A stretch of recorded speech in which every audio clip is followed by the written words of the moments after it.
गांव की चाउमीन। गांव में चाउमीन का चलन अभी अच्छे से नहीं आया था, लेकिन सुरेश शहर से चाउमीन बनाना सीखकर गांव में ठेला लगाता है।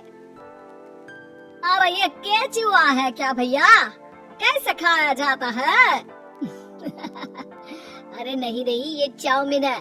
चाउमीन शहर में खाया जाता है। कितने की दे रहे हो सुरेश? 10 रुपए की प्लेट भरकर। तभी वहाँ शहर से पढ़ा एक लड़का आता है। जरा एक प्लेट चाउमीन तो देना।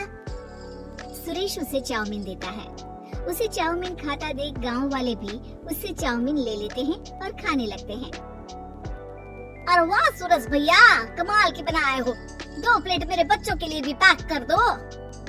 बस फिर क्या था, सुरेश का ठेला लगता है और चाउमीन खरीदने वालों की लाइन लग जाती है। तभी वहाँ से गांव का साहूकार होकर गुजरता है। और ये क्या भीड़ लगी है? लगता है झगड़ा हो गया है गांव में। चलूं ना, अभी तो मजे ले लूं। अरे कहाँ है, इतनी भीड़ लगी है यहाँ? लड़ाई हो गई है क्या? अरे साहूकार साहब, ना कोई लड़ाई ना हुई है। ये तो सुरेश की दुकान है चाउमीन की। हम लोग चाउमीन खाने आए हैं, आप भी खाइए ना।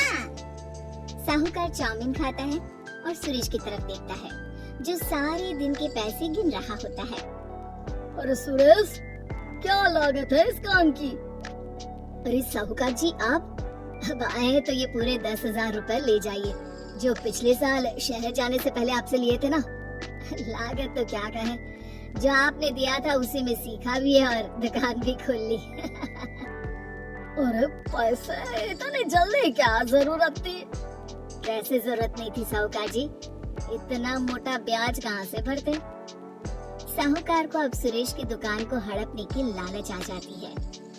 नाना करते ये सारे दिन में 500 रुपए कमा ही लेता है।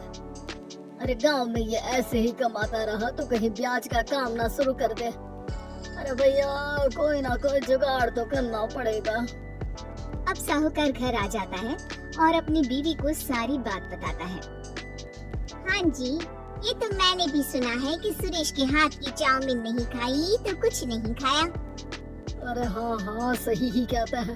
मैं भी खा कर ही आ रहा हूँ। अरे भाग्यवान है, कितना अच्छा हो ना अगर वो पैसा हम लोगों को मिल जाए। क्यों है? हाँ, वो तो है, लेकिन कैसे? हम लोगों को तो चाउमीन बनाना आता ही नहीं है। साहूकार और उसकी बीवी अब रोज चुपके से सुरेश के घर जाते हैं और खिड़की से उसे चाउमीन बनाते देखते। अब क्या था, दोनों को चाउमीन बनाना आ जाता है। फिर एक रोज, और सुरेंद्र, तुझे साहूकारनी ने बुलाया था। बोल रही थी कि बेटे के जन्मदिन में 10 किलो चाउमीन का ऑर्डर देना है, बना दोगे ना? अरे हाँ साहूकार जी, मैं जरूर बना दूंगा। कब देना है घर में 10 किलो चाउमीन? अरे वो तो तू घर आकर बता कर लेना, मैं नहीं बता पाऊंगा। ठीक है, शाम को काम निपटा कर आ जाता हूँ। सुरेश साहूकार के घर जाता है, लेकिन वहाँ मियाँ बीवी मिलकर उसे बंधक बना लेते हैं। अरे मुझे क्यों बांध रखा है, मुझे छोड़ दो। आज से तेरा ठेला मैं लगाऊंगा और बहुत सारे पैसे कमाऊंगा। साहूकार एक आदमी को सुरेश की निगरानी में लगा देता है और वहाँ से चला जाता है। अगले दिन, अरे साहूकार जी, आप कब से चाउमीन बेचने लगे? और अपना ये सुरेश कहाँ गया? अरे वो तो शहर गया है, उसका कोई काम निकल आया था। बोल रहा था कि जब तक वो ना आए तब तक मैं ही उसके ठेले का काम कर दूं। ऐसे भी तो बहुत उधार ले रखे थे उसने। लगता है कर्जा भरने के डर से भाग गया है। अरे पर वो तो बोल रहा था कि उसने सारा कर्जा उतार दिया है, और वो क्यों भागेगा? इतना तो कमा रहा था। अरे मुझे क्या पता। अरे चाउमीन खाना है तो बोलो, नहीं तो भागो यहाँ से। अरे हाँ, दे दो। अब तो चाउमीन खाना पूरे गांव के लोगों के लिए आदत ही बन गया है। ना खाओ तो नींद ना आए। हाँ, तो लो और निकालो 50 रुपए। 50 रुपए क्यों? सुरेंद्र तो 10 रुपए में देता था। अरे वो पागल था, मैं थोड़ी ना हूँ। गांव वाले जिनको चाउमीन की लत लग गई थी, वो करते भी क्या? दे दो, और ये लो 50 रुपए। लेकिन फिर साहूकार उन लोगों को प्लेट में थोड़ी सी चाउमीन रख देता है। अरे ये क्या, पैसे 5 गुना ज्यादा और चाउमीन बस इतनी सी। अरे साहूकार साहब, भगवान से तो डरो। बस फिर क्या था, साहूकार की मन मर्जी चलने लग जाती है और गांव वाले करते भी क्या। एक रोज मुझे तो लगता है कि सुरेश को साहूकार ने मार डाला होगा, क्योंकि उसका काम इतना अच्छा चल रहा था, फिर वो क्यों जाता, और वो भी साहूकार के हवाले दुकान करके। ना बाबा ना। अगले रोज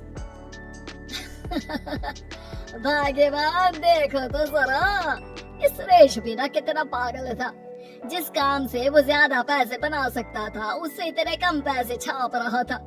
50 रुपए प्लेट में भी गांव वाले खूब खा रहे हैं चाउमीन। हाँ जी, और जितने में वो लोगों को 10 प्लेट खिलाता था। भर भर कर हम लोग उतने में 20 प्लेट बना रहे हैं, क्यों जी? वही सुरेश रोज भगवान से मांगता कि बस एक बार वो किसी तरह वहाँ से निकलने में कामयाब हो जाए, लेकिन उसकी हर कोशिश नाकामयाब होती। फिर एक दिन, अरे भाग्यवान, ऐसा कुछ करो कि चाउमीन बनाने का खर्चा आधा हो जाए, जिससे हम लोगों को और मुनाफा हो। ना जी, मुझे तो कोई तरकीब ना सूझ रही। अरे सुनो, एक काम करते हैं, चाउमीन बनाने में जो सब्जी लगती है वो मंडी में लेने तुम देर रात चली जाना।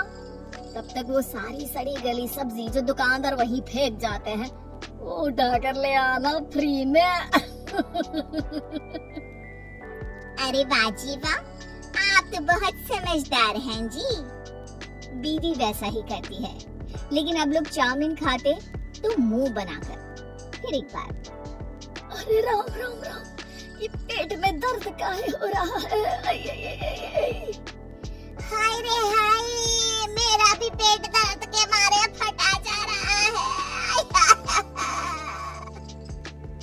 सभी को शक हो जाता है कि उन लोगों को चाउमीन खाने से ही ये बीमारी हो गई है। वहीं दूसरी तरफ जो आदमी सुरेश की निगरानी कर रहा था, वो सो रहा होता है और मौका देखकर सुरेश वहाँ से भाग जाता है। सुरेश गांव वालों के पास जाकर उन्हें सब कुछ बता देता है। बस अब क्या था, साहूकार के घर पुलिस पहुँच जाती है। चलो, तुमने गांव के लोगों को खराब सब्जी वाली चाउमीन खिलाकर बीमार किया और सुरेश को बंधक बनाया। तुम्हें इसीलिए हम गिरफ्तार कर रहे हैं। साहूकार को पुलिस ले जाती है और फिर अगले दिन से सुरेश का ठेला गांव के बाजार में लग जाता है, जहां अब पहले से ज्यादा भीड़ होती है।